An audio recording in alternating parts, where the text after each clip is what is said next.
বিশেষ করে আমাদের পাশে সাহিত্য রহমতুল্লাহ আলী, যিনি পৃথিবীর বিভিন্ন দেশে এই বাংলা ভাষার পরিচিতিকে আরো বেশি পরিচিত করে তুলেছেন।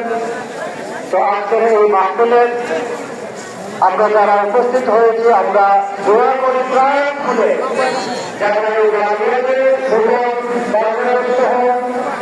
দেশের জীবনে বাংলাদেশে একটি পরিচিত প্রতিষ্ঠানের উপস্থিত করার পিছনে মেহনত করেছেন, শ্রম দিয়েছেন, আল্লাহ রাব্বুল আলামিন প্রত্যেককে জান্নাতুল ফেরদাউস দান করেন। সম্মানিত বাংলাদেশী, এই মাহফিলে আমি এসেছি প্রায় 3-4 বছর পর। আমার কাছে বাংলা দুই রকম।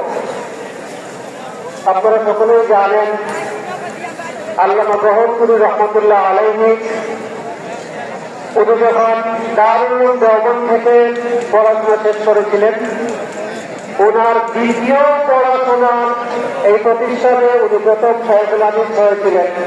ওনার দ্বিতীয় কর্মস্থল সেটি সম্ভবত 1955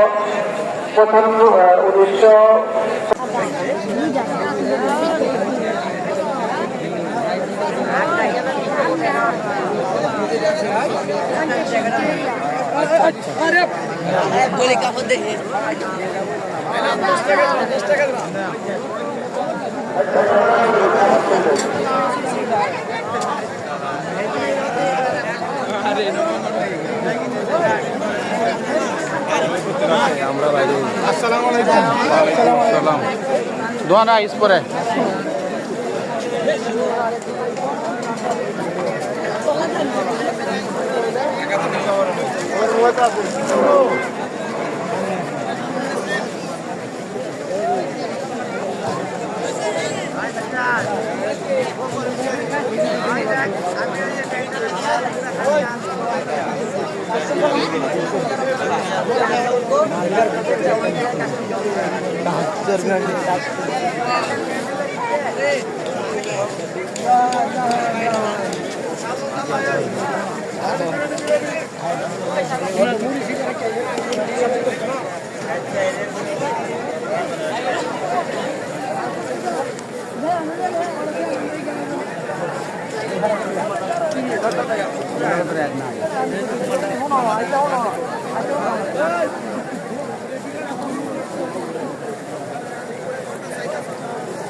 দক্ষিণে উত্তরে দক্ষিণে উত্তরে মধ্যে কাতারে চূড়া কাতার